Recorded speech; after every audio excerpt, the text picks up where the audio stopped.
vocês durante o curso essa primeira matéria, que é a História da Igreja.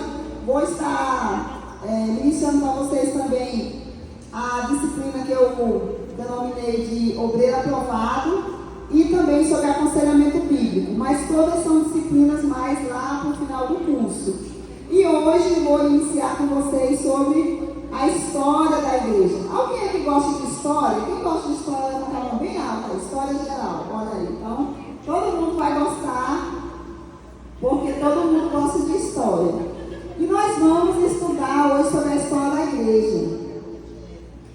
E a história da igreja, gente, ela é um pouco longa, né? Nós temos aí, olha o tanto de tempo que nós temos aí, desde a época do Senhor Jesus até os dias de hoje. Nós só teremos 4 aulas durante o curso sobre a história da igreja, então não teria como a gente falar aí de 20 séculos em 4 aulas. Então eu procurei dividir da forma mais didática possível para vocês. A gente vai estudar hoje uma introdução à história da igreja e nas outras aulas nós vamos estudar os períodos da igreja de forma separada e bem resumida também. Eu estou avaliando uma forma de não colocar mais um livro para vocês lerem, alguma coisa assim. Provavelmente o nosso trabalho vai ser baseado em cima de um filme que eu ainda estou avaliando e na próxima aula eu falo. Olha aí. Eu falo qual é o filme que vocês vão precisar assistir, mas não é só para assistir, né, gente? É para assistir e preparar algo que eu ainda vou ver. Se uma resenha, se um trabalho, se um teatro. Se o teatro do filme, né, a gente nunca sabe, né? Mas eu gostaria de dar uma indicação de literatura para vocês, como estudantes de um curso preparatório, e como crente também. Eu gostaria de dar como indicação esse livro aqui, chamado A História do Cristianismo. Esse livro, gente, eu ganhei na época que eu fiz faculdade. Eu fiz faculdade de teologia, fiz faculdade de 4 anos, eu fiquei 4 anos na faculdade. E na época eu ganhei esse livro que me deu foi meu marido, assim que a gente se conheceu. Tem até uma dedicatória dele aqui. Ele queria me conquistar. E ele sabia que eu gostava muito de ler, né? E aí ele me deu esse livro, A História do Cristianismo. E esse livro, gente, é um livro para você ler em lágrimas, porque ele é um livro que ele conta tudo que nós passamos, tudo que a igreja do Senhor passou para chegar onde nós chegamos. Então aqui nós vamos encontrar relatos dos mártires, nós vamos encontrar histórias aqui que você vai ler e você vai pensar assim: meu Deus, eu não sou crente não. De tão marcante que é a igreja, que foi a igreja do primeiro século. Então eu gostaria de deixar como dica para você adquirir, para você ler. O autor é o Ken Hennig. Gente, é um nome em inglês aqui, que eu vou depois tiro uma foto e coloco lá no grupo. Eu nunca consegui falar o nome deles, mas ele é um dos melhores livros que tem de história da igreja. Tem esse aqui também, que é um livro bem didático também da história da igreja. Esse aqui é do Jesse Lee Hamilton.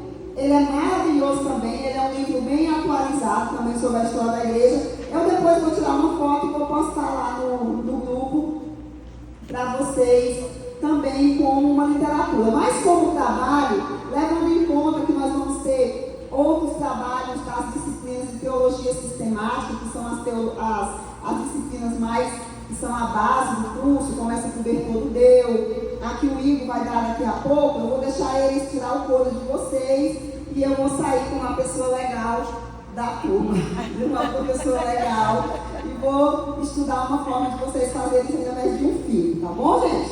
Mas é só porque eu tenho uma forma de ser malvada, então dessa vez eu vou ser legal com vocês. Eu gostaria que alguém abrisse a sua Bíblia comigo e lesse numa voz bem bonita Mateus 16, 18. Evangelho de Mateus, capítulo 16, versículo 18. Gostaria que alguém abrisse a sua Bíblia e lesse aí, ficasse de pé e lesse assim com uma voz bem de crente mesmo, para dar uma acordada aí. Vamos lá, gente? Agora eu lhe digo que você é Pedro. Sobre esta pedra edificarei minha igreja, e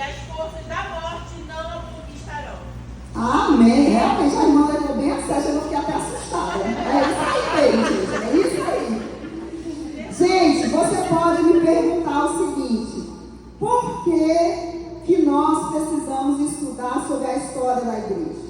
A mesma coisa que o Bertoldo fez aqui, a mesma pergunta que ele colocou aqui no início. Por quê? Como? A maioria de nós, muitas vezes, não sabíamos. Quem aqui sabia tudo aquilo que o Bertoldo falou aqui? Alguém sabia tudo que ele falou aqui? E quando a gente fica sabendo, a gente fica mais apaixonado pela Bíblia, amém? Porque aí você percebe que essa Bíblia que você tem acesso aí, ela não chegou aí de paraquedas, tem toda uma história. A mesma coisa eu quero que você entenda a respeito da igreja. Quando nós vemos hoje a igreja aqui como instituição, nós viemos aqui, participamos de atividades e tudo mais, a maioria de nós não sabemos o que aconteceu até que nós chegássemos a ser a igreja que nós somos hoje. E existe tanta discussão, não é? Qual é a igreja certa? Qual é isso? Por que isso? E a igreja católica, onde fica? Aquela coisa toda. E é exatamente por isso que nós precisamos entender a história da igreja, para você entender por que nós estamos aqui, por que nós nos reunimos do jeito que nós nos reunimos e por que a igreja ela é tão importante e por que nós precisamos aprender a amar a igreja do Senhor. Amém? O texto que nós lemos é a afirmação de Jesus a respeito da sua igreja. Jesus, ele começa num diálogo ali com os seus discípulos e ele começa a perguntar aos discípulos sobre o que as pessoas diziam a respeito dele. Era como se fosse no dia de hoje, Jesus chegasse e dissesse: o que está sendo publicado sobre mim aí nas redes sociais? O que vocês viram aí falando a respeito de mim, do meu ministério? E os discípulos começaram a falar: olha, uns falam que o Senhor é Elias, outros dizem que o Senhor é Jeremias, outros dizem que tu é um profeta. E aí Jesus para e diz: tá bom, isso é o que as pessoas estão falando, mas e vocês que andam comigo, que convivem comigo, vocês, o que vocês acham de mim? O que vocês acham que eu sou? E a Bíblia diz que Pedro, ousadamente, apesar de ser quem era, né? Ele diz: tu és o Cristo, o Filho do Deus vivo. E Jesus, ele se vira para Pedro e diz: olha, Pedro, bendito és tu, porque isso que te contou não foi carne nem sangue, mas foi o próprio Deus, foi o próprio Espírito que te revelou. E sobre esta pedra eu edificarei a minha igreja, e as portas do inferno não prevalecerão contra ela. E ali inicia-se a igreja de Cristo. Ali Jesus inicia-se o projeto que nós vemos até o dia de hoje. Sobre essa pedra, que pedra que Jesus? Sobre a revelação. A igreja de Cristo, ela está fundamentada sobre a revelação de que Cristo é o Filho de Deus. Quem aqui foi do catolicismo? Levanta a mão bem alta, assim. Eu já fui bem do catolicismo mesmo. Então a gente vai falar de história da igreja, tá, gente? Então, se agora é crente, não se ofende com as coisas, não. Falar de história da igreja. Eu já fui católica, apostólica, praticante, de saber todas as rezas que você imaginar, eu sabia. Não sabia de tudo. Eu era dirigente da novena, com 9 anos de idade eu já dirigia a novena, só pra você ter ideia. A igreja católica, eu me lembro de uma imagem lá na minha casa que tinha o apóstolo Pedro, né, que é chamado de São Pedro, com a chave, né, com a chave na mão. E eu lembro que eu perguntava para as minhas tias: o que aquela imagem significava? E eles diziam o quê? Que era porque Pedro tem a chave do céu. Então eles diziam assim: quando alguém morre, quando chega na porta do céu, só vai entrar se São Pedro abrir a porta para você. Por quê? Porque era essa a interpretação que tinha, de que a igreja, ela estava fundamentada sobre a pessoa do apóstolo Pedro, e que ele tinha, que Jesus disse assim: olha, eu vou dar para você a chave do reino dos céus. E eles interpretavam dessa forma. Mas a verdade é que a igreja não é edificada sobre Pedro, a pessoa de Pedro, o apóstolo Pedro. A igreja é edificada sobre a revelação que Pedro teve. E a revelação é: tu és o Cristo, o Filho do Deus vivo. Então a igreja de Cristo, ela é fundamentada sobre essa verdade. Cristo, o Filho de Deus. E aí Jesus disse, olha, sobre essa igreja, as portas do inferno elas não vão prevalecer. E nós vamos estudar durante esse tempo que nós vamos estar aqui juntos, você vai perceber que a igreja, ela já passou por todos os tipos de ameaça que se possa imaginar. E a igreja permanece até hoje e vai permanecer até o fim. Por isso que quando a gente se vê diante de alguma circunstância, né? A pandemia, aquela coisa toda, e perseguição, e a questão política, os crentes ficam preocupados, porque vai fechar a igreja, porque é isso e outro. Irmãos, não se preocupe. Se tem uma coisa que você não precisa se preocupar é com a igreja. Porque a igreja, ela pertence a Jesus. E ela vai permanecer até o fim. É a promessa de Deus. As portas do inferno jamais vão prevalecer. E estudar sobre a história da igreja, querido, é a gente se encantar, é a gente se apaixonar por tudo que a igreja de Cristo passou para que nós pudéssemos chegar até aqui. Estudar sobre a história da igreja é você aprender a olhar para a igreja com um olhar diferenciado. Nós temos hoje uma geração de pessoas que não sabem valorizar o que é antigo.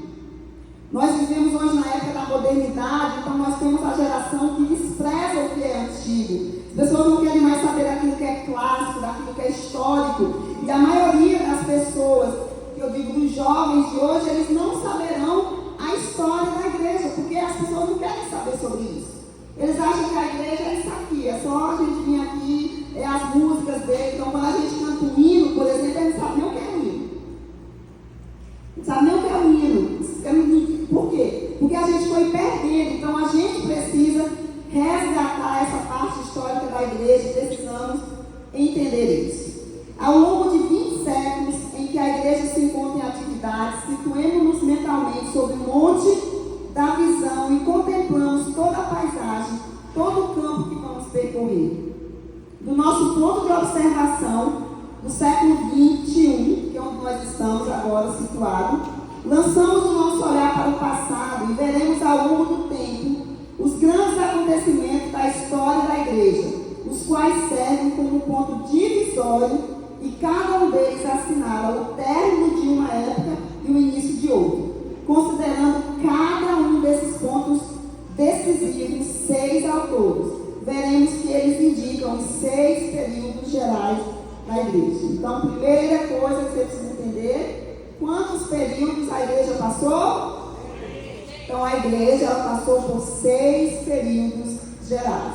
E são esses períodos que nós vamos estudar. Hoje nós vamos fazer uma introdução rápida em cima de todos os períodos. E depois nós vamos estudar nas próximas aulas. Em cada aula nós vamos estudar 2 períodos até completar os 6 períodos. Então a igreja ela passou por 6 períodos.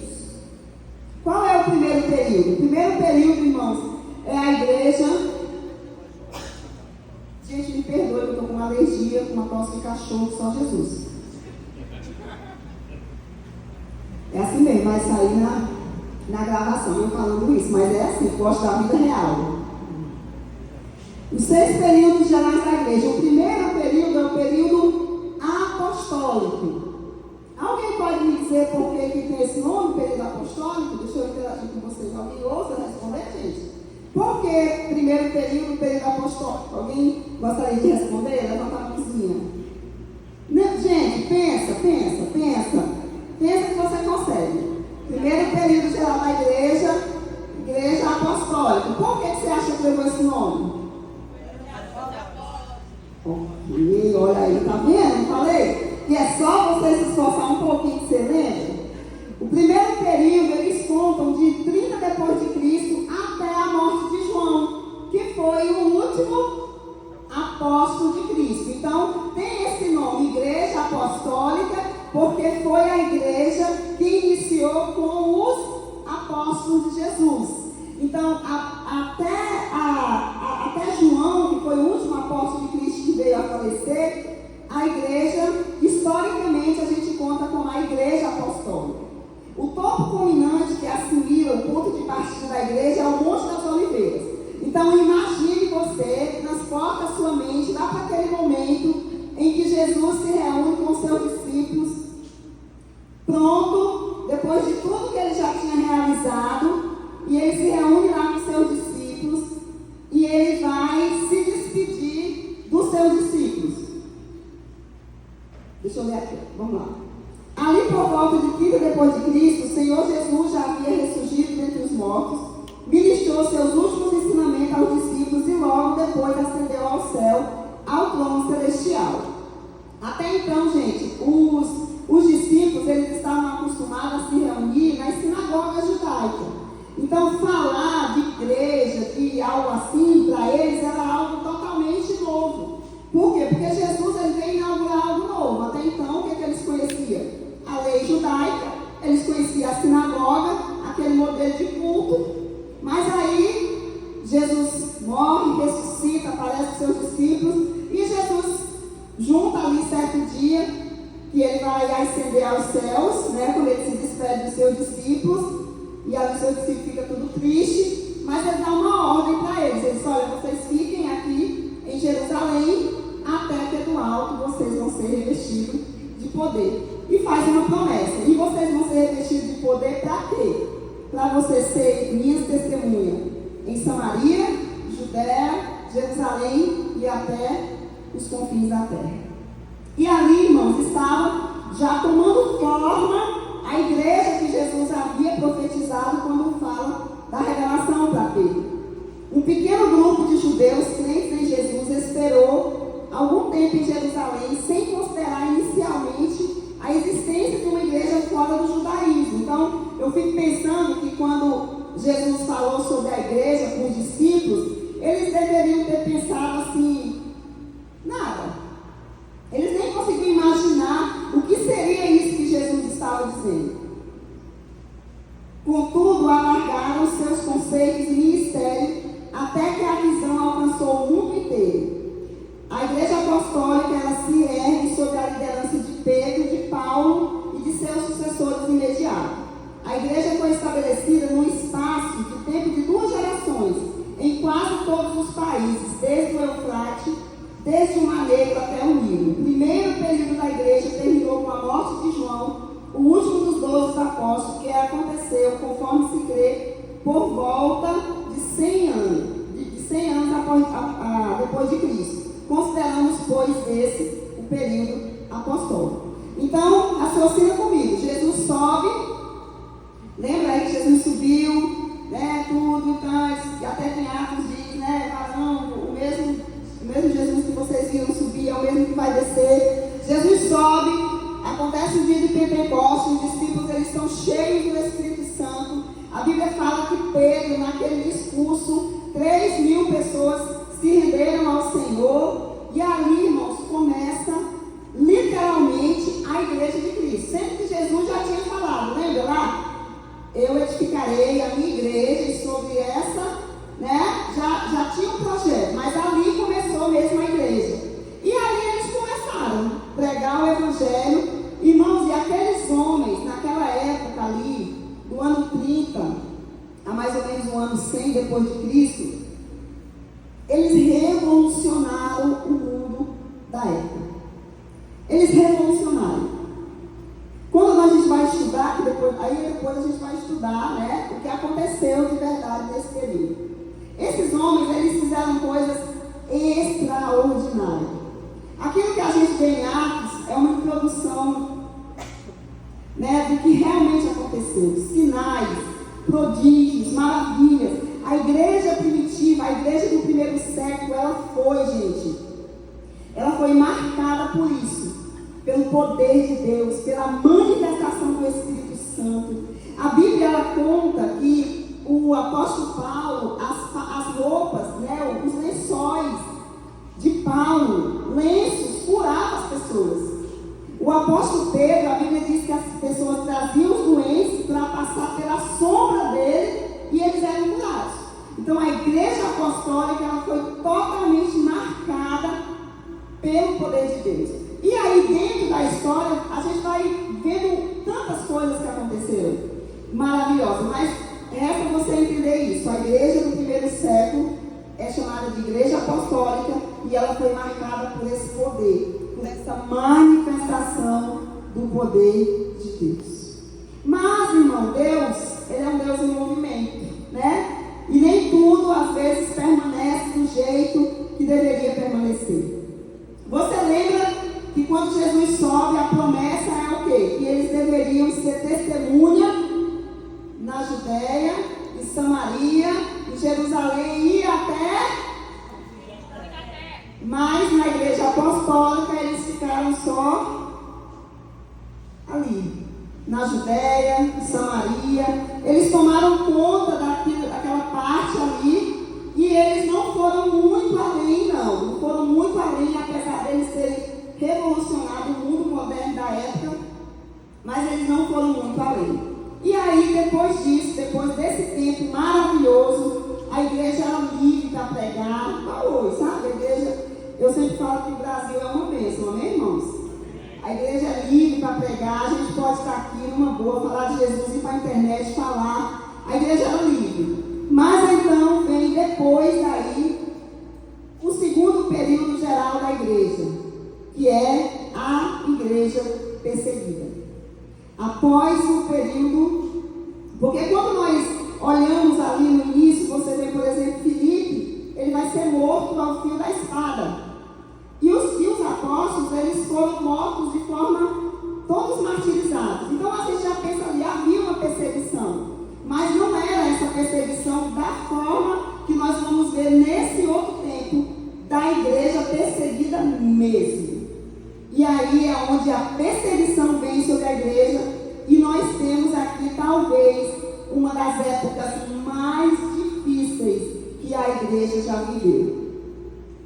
Que foi do período da morte de João, que foi mais ou menos do ano 100, até o edito de Constantino, mais ou menos no ano 303 depois de Cristo.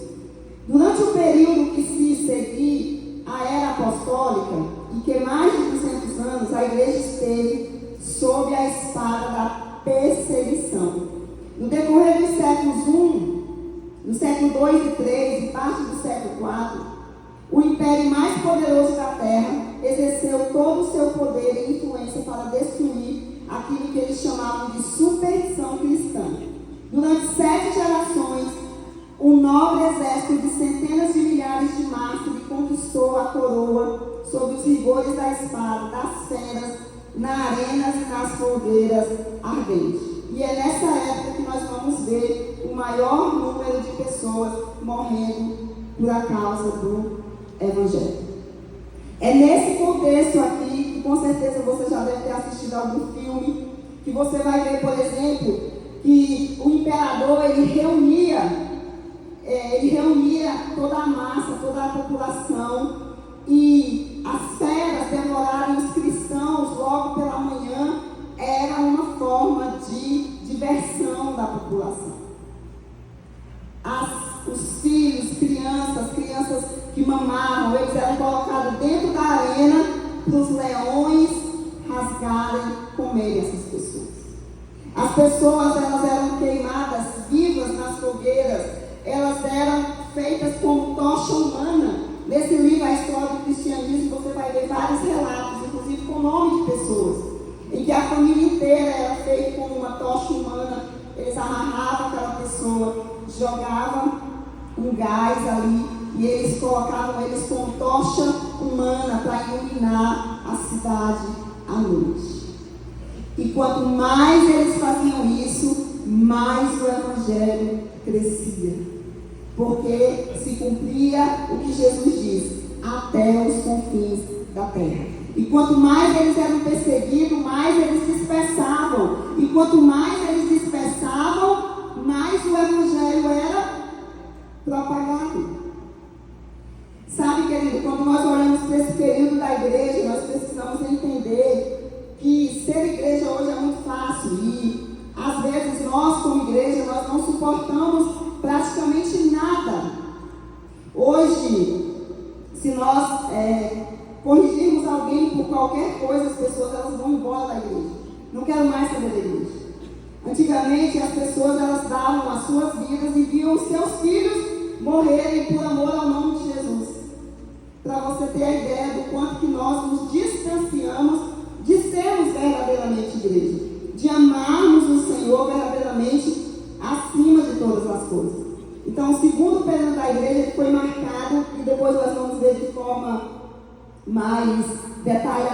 por essa perseguição que era algo incontível. Contudo, em meio à incessante perseguição, os seguidores de Cristo aumentaram em número até alcançar uma parte considerável do Império Romano. Então, o Império Romano, nessa época que ele mais perseguiu, que era o império mais poderoso da Terra, e depois disso acabou os impérios, amém? Depois do Império Romano, se cumpre o que está lá na profecia de Daniel, né? E viu uma pedra, né? Sem nenhuma artifício humano, e essa pedra deu sobre os pés daquela estátua, e a estátua ruiu, porque essa pedra é Cristo, essa pedra é o reino de Deus que veio e dizimou todos os impérios da terra. E depois do Império Romano nunca mais se ergueu nenhum império, porque já está erguido o reino de Deus, já está estabelecido. E aí, gente, o Império Romano, que era o império da época, ele foi praticamente evangelizado inteiro nessa época, mesmo debaixo dessa total perseguição. Pastor, liga a central de novo, que agora eu estou com calor. Oh Jesus, já estou com alguma coisa, Senhor? Me revela. E agora, gente, nós vamos para o terceiro período, que é o período da igreja imperial. E até aqui, gente, a igreja de Cristo, ela ia muito bem. Eu sei que todo mundo tem curiosidade de saber aonde foi que a igreja começou a se perder. E a igreja, ela começa a se perder exatamente no terceiro período, que é o período imperial. E o período imperial, ele foi do edito de Constantino, que depois a gente vai entender quem é esse Constantino, até a queda de Roma em 476 depois de Cristo. Por quê? O que aconteceu? Lembram, os crentes estavam extremamente oprimidos. Perseguição, gente, em cima de perseguição. Mas aí, de repente, se levantou um imperador que agora era cristão. Meu Deus! Depois de tantos anos, mais de 200 anos de perseguição ferrenha, de morte, de mártir, agora se levantou um imperador cristão. E esse imperador, por ele ser cristão, automaticamente iria melhorar a vida de quem? Dos cristãos. Ah, irmão, mas aí foi quando o negócio começou a tornar. A igreja católica que nós conhecemos hoje, ela é a igreja primitiva, né, irmãos? A igreja lá de Atos, né? A igreja de Atos, a igreja católica que nós conhecemos hoje, é a igreja primitiva. E essa igreja, ela começa a se perder exatamente na época da igreja imperial. Por quê? Porque com a conversão desse imperador, ele começa a facilitar as coisas para os cristãos e ele faz um edito para parar com a perseguição, com a matança dos cristãos. E quem é que não quer, irmão, ser livre da morte? Eles viram aquilo como o quê? Não, é a mão de Deus nos livrando da morte.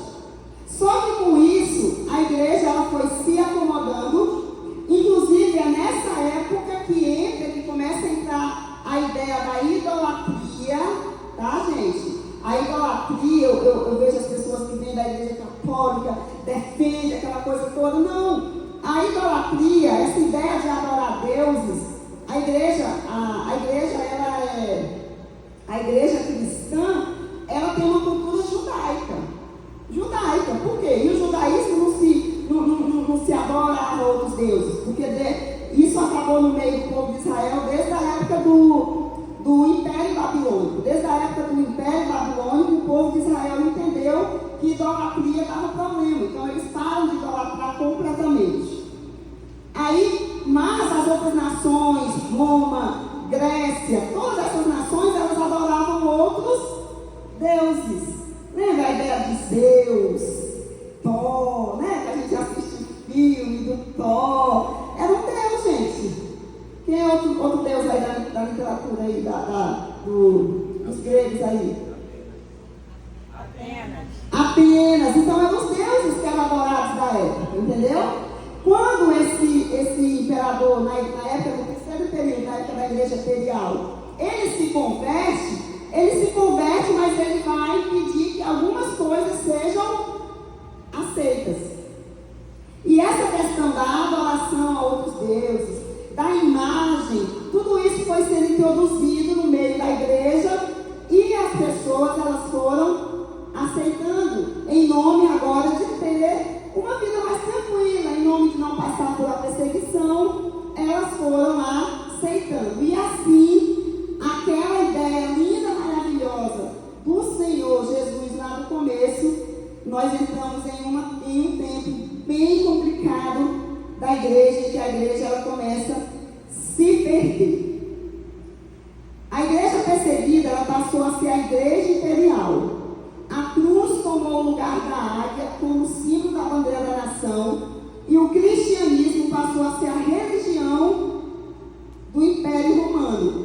Contudo, Roma, ao aceitar o cristianismo, começou a ganhar prestígio como capital da igreja.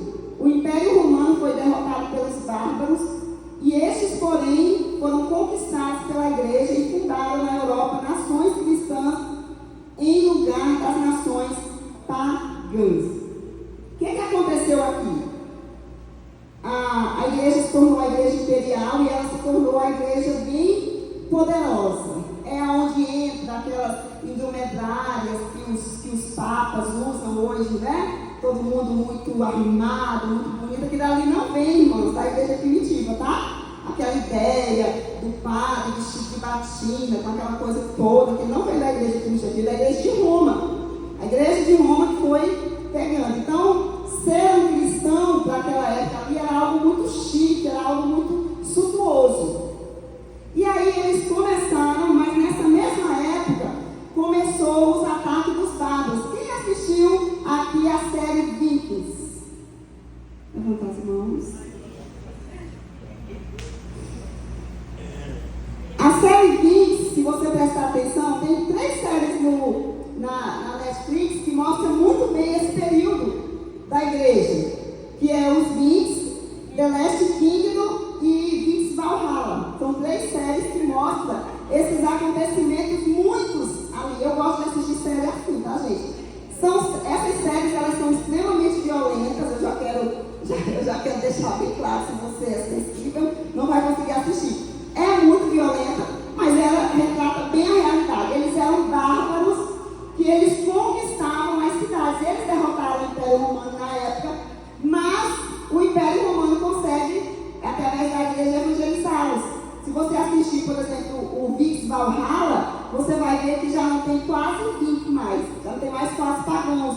Todos eles foram evangelizados. Você vai ver que existe inclusive uma briga de um grupo lá, que a menina não aceita se render ao cristianismo, mas todos eles já se renderam ao cristianismo. Porque foi exatamente essa época em que a igreja ela ganhou muito poder. Então a igreja perde o poder do Espírito Santo. Então você já não vê mais nessa época da igreja a manifestação do poder de Deus.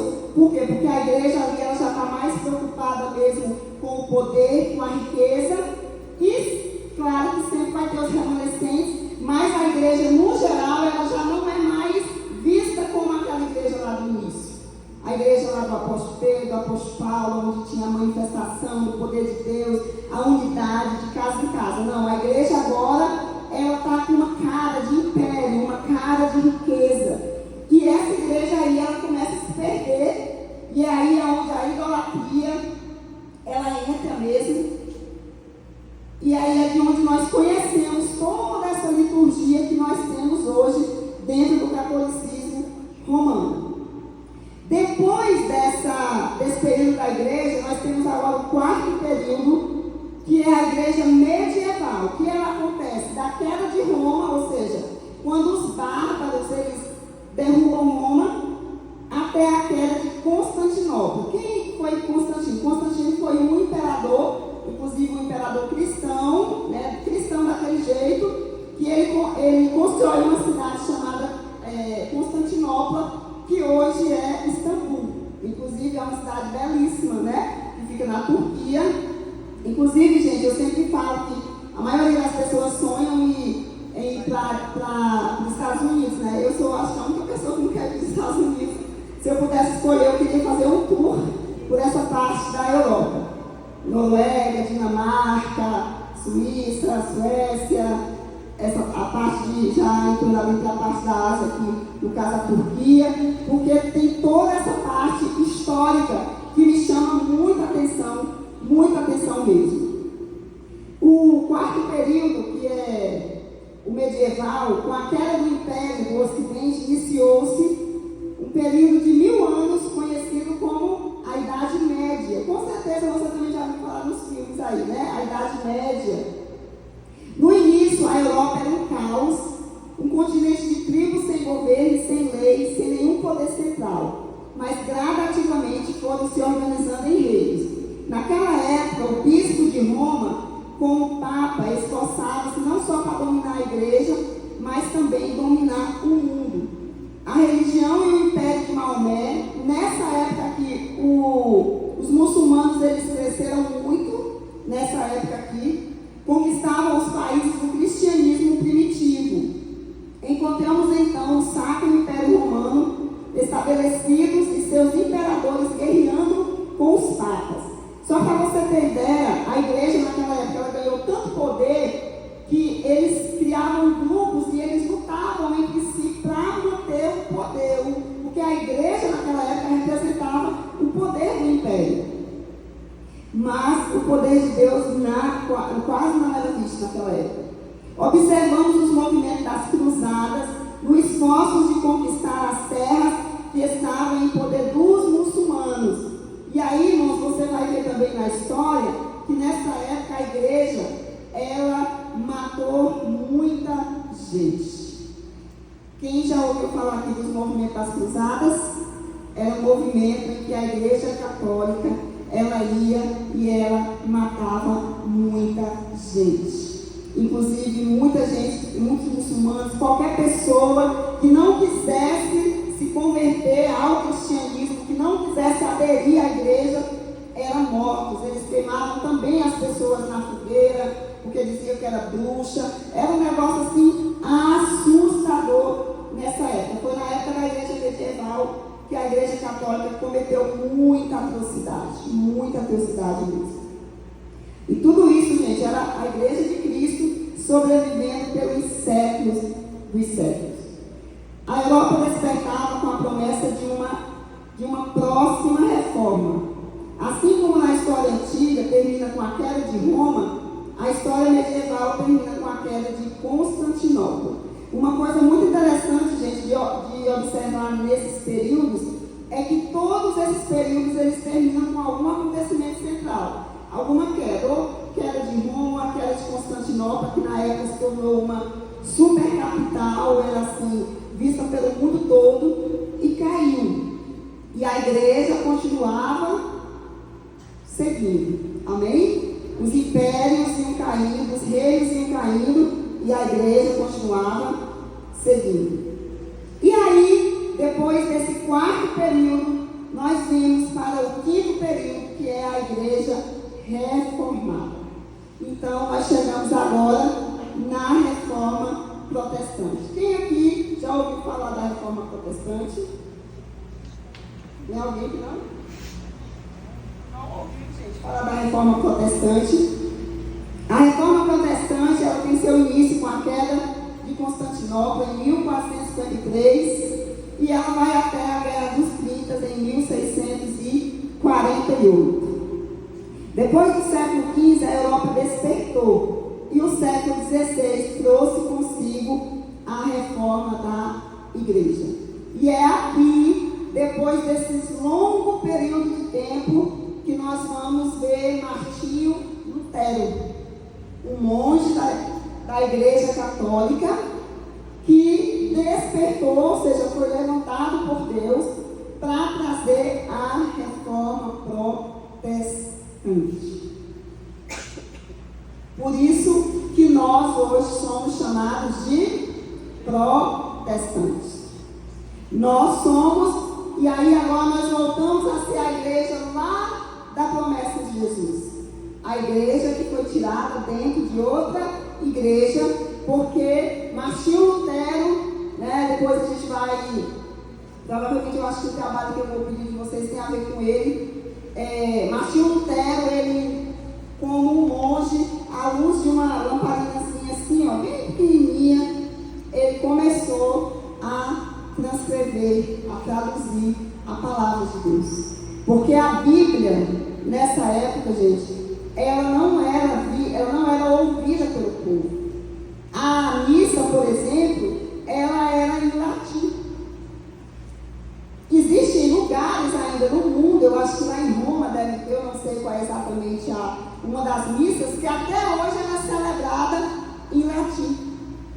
Que as pessoas ficam sentadas, o Papa fica virado para todo mundo, e ele pega ali e ele faz toda a liturgia em latim. E as pessoas não entendem nada. Elas não entendem nada. Nessa época, Lutero teve que lidar com muitas coisas, com muita perseguição. Porque ele começou a trazer a palavra e ele queria que a palavra de Deus fosse lida por todo mundo. Ele fosse lida pelo açougueiro, pela dona de casa, ela tivesse acesso a todo mundo. Nessa época, por exemplo, a igreja estava no nível, na época de Lutero, que chegou a reforma, por exemplo, que eles vendiam um pedaço do céu. Era vendido um pedaço do céu. Então as pessoas ricas, o que elas faziam? Elas iam lá no alto clero e elas chegavam lá e diziam assim, olha, eu quero comprar um pedaço do céu. E aí tinha lá alguém que assinava e dava para você o certificado. Você agora tem direito de um pedaço lá no céu. Era assim, gente. Era nesse nível que a igreja se encontrava. As pessoas pegavam, por exemplo, uma cabeça, né? Eles faziam uma cabeça de madeira, de madeira, de barro, e aí chegavam e diziam, olha gente, isso aqui é a cabeça de João Batista. Aí o que as pessoas faziam? Elas compravam. É tanto, gente, que a igreja católica, ela é riquíssima. O Vaticano é riquíssimo. A custo de quê? A custo de muita idolatria, de muito sangue derramado. Você acha que os padres não casam, gente? Por quê? As pessoas nunca questionaram isso. Por que o padre não casa? Os padres não casam por quê? Porque a igreja católica entendeu o seguinte. Naquela época, lá desde o começo, se um padre, por exemplo, alguém casava, tinha as guerras. E naquela época todo mundo ia para a guerra. Inclusive o Papa, tem a época de Papa que ele guerreava e tudo. Aí as pessoas eram muito ricas. Automaticamente, se aquele padre morresse, os bens ficavam para quem? Para a esposa e para os filhos. Mas se ele não fosse casado, os bens ficavam para quem? Para a igreja. E aí a gente fica lá na igreja católica achando que a igreja, né, os crentes achando que nós é que somos problemáticos, os protestantes. Porque nem eles estudam a história deles. Então foi daí que veio a ideia. A ideia de, não, os padres não vão poder casar. Porque se eles casar, a fortuna deles, porque só virava padre naquela época quem era muito afortunado, né? Qualquer pessoa que ia ser um sacerdote. Então as pessoas, era tudo muito pensado. E foi contra essa realidade que Martinho Lutero se levanta. E ele se levanta e ele prega lá na catedral na Alemanha 95 teses que bate todas contra o que era ensinado pela igreja da época. Todas contra. Ele vai falar sobre tudo, sobre a ceia do Senhor, sobre o batismo, sobre as doutrinas básicas. Aí ele vai colocar as 5 solas, né, que nós conhecemos, somente a palavra, salvação somente pela fé, somente a Deus toda a glória. Qual é o outro? Somente Cristo, né? Somente Cristo, somente a Escritura, que são as 5 solas da reforma protestante. E ele vai protestar contra isso. E é daí que surge, a igreja de Cristo ressurge para nós chegarmos aonde nós estamos hoje. E aí, por isso, que a gente vê muitas vezes uma discussão das pessoas, qual é essa igreja é certa, essa igreja... Não. A igreja de Cristo ela é uma só. Ela começou lá com a afirmação de Jesus e ela vai terminar quando consumar todas as coisas, amém? A igreja de Cristo é uma só, é formada por um povo zeloso e de boas obras. Agora, as instituições que foram criadas no meio do caminho, muitas coisas não têm nada a ver com Cristo, amém? Quem faz parte da igreja verdadeira de Cristo, levanta a mão aí. Glória a Deus. Que a igreja de Cristo é formada pelo mundo inteiro, por todos aqueles que professam verdadeiramente o Senhor Jesus como Senhor e Salvador da sua vida. E nós nos reunimos como um prédio, como uma instituição, mas se um dia nós não pudermos mais nos reunir como um prédio nem como instituição, nós continuaremos sendo a igreja de Cristo. Amém. Até o fim. Amém? Quem está entendendo agora, Deus? Glória a Deus. E aí nós passamos agora, depois do quinto período, e o quinto período ele termina com a Guerra dos 30. O que é a Guerra dos 30? A Guerra dos 30, gente, foi uma guerra que ela foi formada dentro da própria igreja, uma guerra civil dos católicos, que eram católicos com aqueles que estavam protestando. Então, para conseguir essa igreja protestante, também teve muito derramamento de sangue, teve muita gente que morreu. Eu quero até ler aqui, ó. Encontramos também a atividade a contra-reforma, ou seja, ao passo que nós tivemos o movimento da reforma, nós tivemos também o movimento contra a reforma, iniciado na Europa, antes da reforma protestante, a reforma católica, denominada como contra-reforma, que era o quê? Que era uma reforma católica que eles queriam intensificar os princípios da Igreja Católica. No primeiro momento de maior amplitude, foi produzir um reavivamento de fé entre os católicos. É como se fosse hoje os carismáticos. Alguém já ouviu falar dos carismáticos aqui? Né? A Igreja Católica tentando, né, dar uma organizada, né, nos princípios católicos. Então isso era contra a reforma. Diante da expansão protestante, uma reavaliação dos princípios católicos. Finalmente, após os horrores de uma guerra civil que durou 30 anos na Alemanha, ou seja, entraram em guerra, né, a reforma e a contra-reforma, fez-se um tratado de paz em Westfália em 1648, traçando então linhas permanentes entre nações católicas romanas e as nações protestantes. Então você vai encontrar, por exemplo, nações no mundo que elas são fundamentadas no protestantismo, por exemplo. E foi exatamente dessa época. Foi dividido as nações que seriam nações católicas e as nações que seriam nações protestantes. E aí, gente, nós chegamos agora no último período, que é a igreja moderna. Nós que estamos aqui hoje somos denominados no período da igreja moderna. Estudaremos adiante, ainda que rapidamente, os grandes movimentos que abalaram as igrejas e o povo nos últimos 4 séculos, na Inglaterra, na Europa e na América do Norte.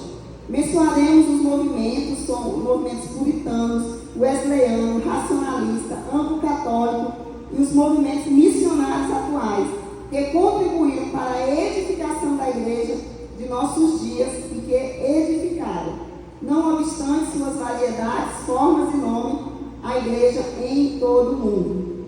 E depois da reforma, gente, a igreja ela teve muitos outros movimentos, que a gente vai dar uma olhada sobre eles, né? Sobre o movimento wesleyano, o movimento dos puritanos, que até hoje é muito citado pelos batistas, que são denominados reformados, né? Os batistas que são aqueles batistas que levam muito mais a sério aquelas ideias mais primitivas de Martinho Lutero.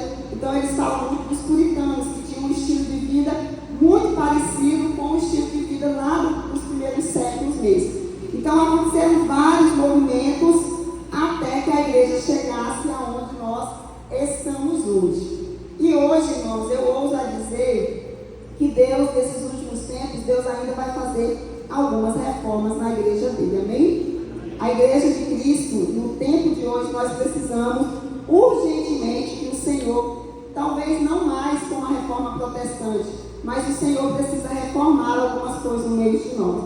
Nós temos visto tanto absurdo acontecer, infelizmente, no meio da igreja, tanta coisa errada sendo ensinada, tanta a questão moral da igreja hoje é visto, tanta, sabe, eu vejo pessoas hoje Esses dias uma pessoa veio conversar comigo e eu fiquei com vergonha porque a pessoa falou assim, que essa pessoa acho que essa pessoa ia casar pela terceira vez. E aí a pessoa chegou e falou assim, se foi para alguém da igreja católica, né? E aí a pessoa falou assim, não, aqui na igreja católica a gente não realiza segundo, terceiro casamento de ninguém não. Mas vai lá nos crentes que eles realizam até 10 vezes, se você quiser casar, eles casam você. E eu me senti vergonha, porque é assim que as pessoas veem. As pessoas, hoje nós estamos em um tempo em que muitas vezes dentro da igreja as pessoas veem o casamento e o divórcio, recasamento, como se fosse uma coisa, tipo assim, super comum, e não é comum. Então são coisas, irmãos, que nós como igreja, a gente vai perdendo, e eu não estou dizendo que não aconteça, inclusive a gente vai ter um curso aqui na igreja para casais, onde a gente vai falar sobre isso, sobre casamento e novo casamento. E a Bíblia fala sobre isso, só que não do jeito que a gente tem visto hoje. Na televisão e tudo, as pessoas casam, elas dizem que não estão felizes. Não, eu estou casada com fulano. Ah, mas eu não estou me sentindo feliz. Por quê? Ah, porque essa pessoa é muito chata, a pessoa é muito difícil, eu não estou feliz não. Aí ela divorcia e acha que pode casar de novo. Sendo que a Bíblia dá parâmetros bíblicos para uma pessoa poder casar uma segunda vez. Nós temos hoje, eu já andei em igreja em Boa Vista, que os pastores que estão no culto são amaziados. Só para você ter ideia. Todo mundo sabe o que é amaziado, gente? Né? Amaziado é alguém que vive com outra pessoa sem ser casado. Biblicamente, juridicamente. Pessoas do culto que estão vivendo amaziada. Mas está uma bênção a igreja, Deus manifesta, é o poder de Deus. Não, irmãos. São valores que a igreja tem perdido, e é nessa perda de valores que a igreja se perdeu lá atrás. E que nós precisamos, não só sobre casamento, mas sobre outros assuntos, sobre casamento, sobre relacionamento, sobre tudo. Nós precisamos olhar para a nossa vida e entender que nós talvez precisamos hoje de algumas mudanças na nossa vida, como Deus fez na época da Reforma Protestante.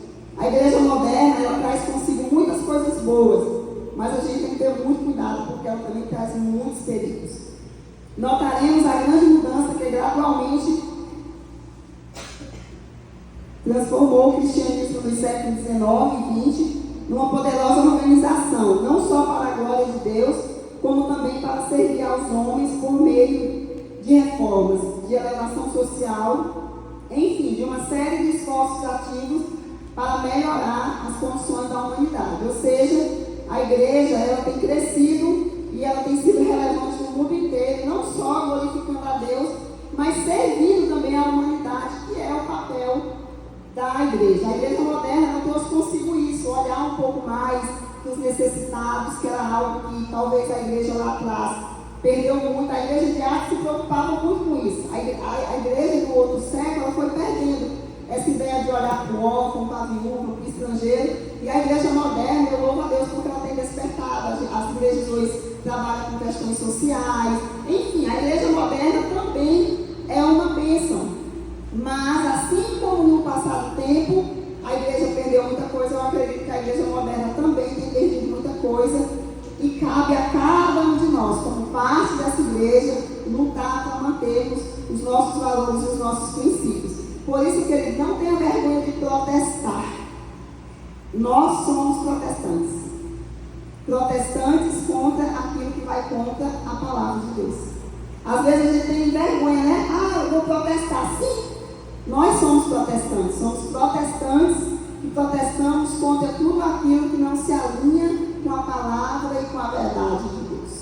Amém, queridos? Amém. Eu espero que vocês tenham tido um panorama do que nós vamos ver. Na nossa próxima aula, nós vamos estudar a igreja apostólica e a igreja percebida de uma forma mais detalhada. Amém, gente? E na próxima aula, eu indico o filme que vocês vão ter que assistir para vocês fazerem um trabalhinho em nome de Jesus. Agora, vocês têm 3 minutos para tomar água se quiser, senão pode ficar que o Will já está vindo para dar aula para vocês. Amém?